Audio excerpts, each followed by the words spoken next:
a lot of people lose focus because they got other people around them that's not on the same journey, and say, "Oh no, you can have this piece of you can go run it off, or you can have this cookie," and you know what I mean. You have it, and you just threw your whole system off again.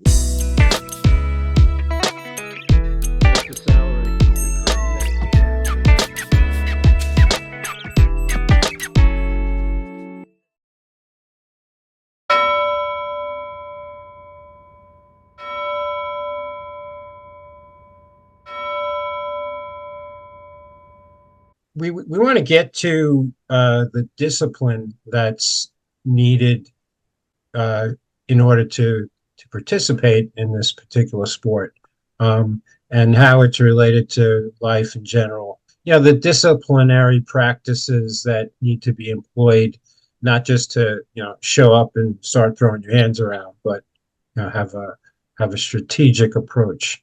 Because I've seen that, and Frankie, I know you have too, man. You see people who watch fighters and they go, "I can do that," and they think that I've seen so many fighters, street fighters, walk into a gym and think that they can fight, and they learn the hard way. And I don't know if that guy that you knocked out was a street fighter, but you made him look like one, man.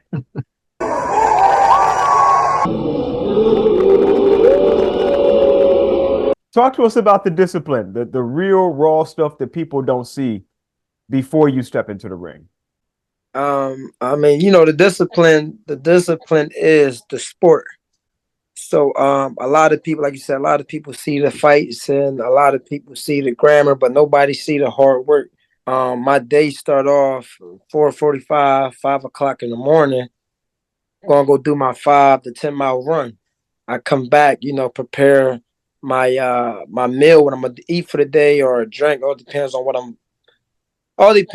what if I got a fight coming up. Like right now, I got a fight coming up, so I'm cutting weight. So I fast a lot.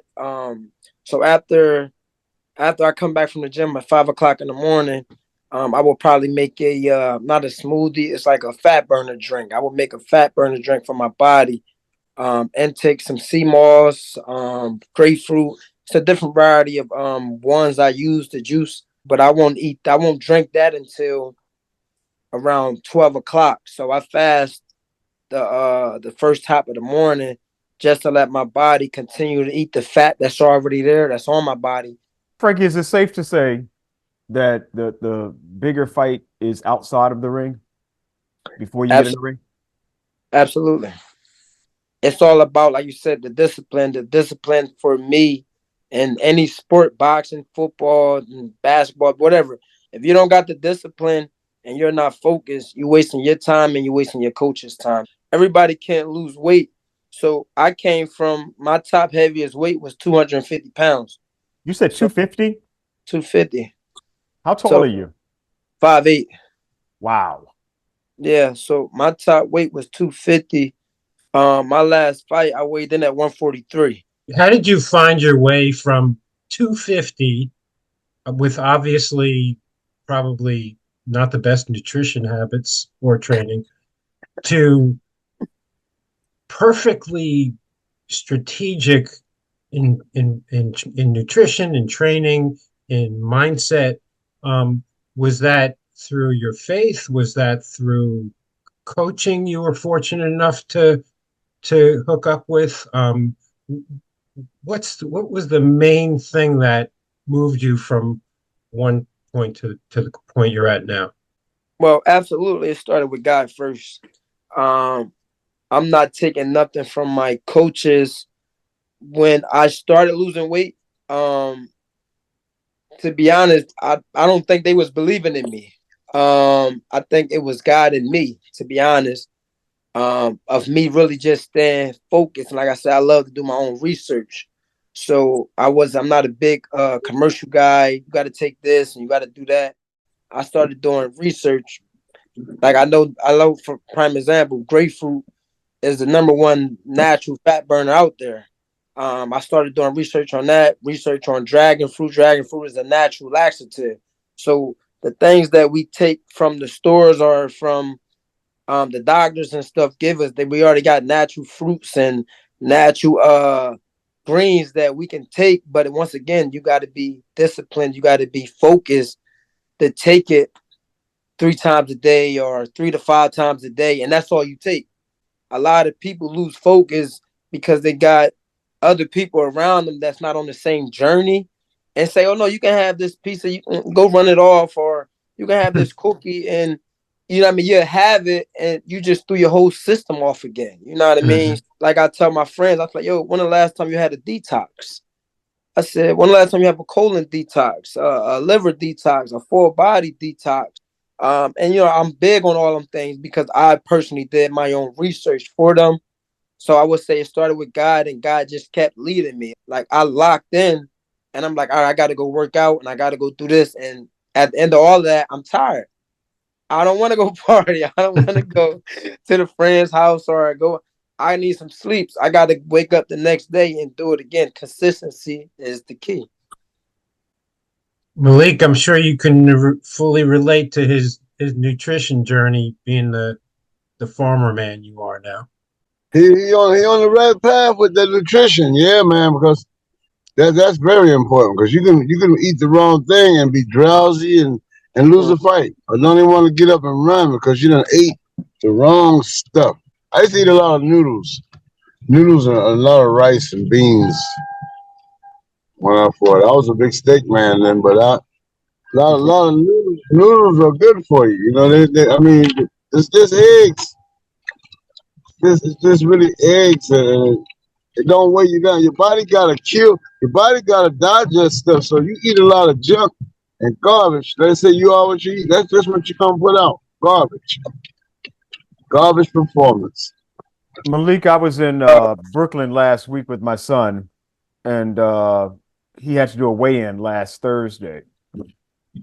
And I remember walking into the room with him and having been with him for like a day and a half, just watching him jump in the tub and run and, all the things he was trying to do. He had made weight, but Octavius, talk some about what you were doing leading up to that, and that discipline that it took, as Frankie is talking about, the discipline to make that 130 that you made. I think it was 130.4. Yeah, 130.4, and I had to weigh in. The fight was scheduled at 130, and I was told we had a pound allowance, so that's what I was going with. But once we got there, I had heard that it was actually like a 2-pound allowance for most of the fighters. But I remember when we got there, I remember the conversation that the people were having, like, people who were running it, like the promoters, and they're talking with most of the other fighters, because a lot of people had like missed weight by like 3-4 pounds. And to me, especially when I'm in a room with I think I might have been the youngest person on that card last week.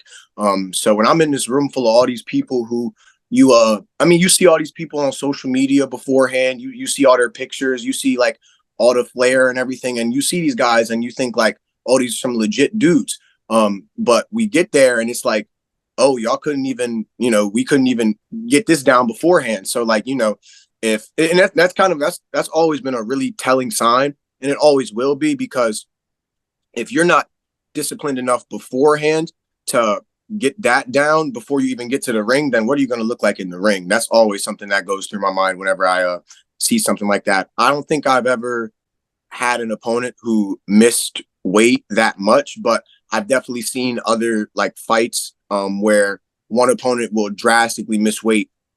And usually in that scenario, that's the guy who, either loses or most times loses like bad. You get what I'm saying? Like, because it does show a sign of lack of discipline. So when I'm going to these fights, especially because I know how young I am, and I know sometimes like people can look at that and probably, people already assume, teenagers probably, less disciplined, probably not taking it as seriously. But I know when I go to these events, what I'm trying to represent, especially, I'm working my way up. So I need to represent myself in the best way possible.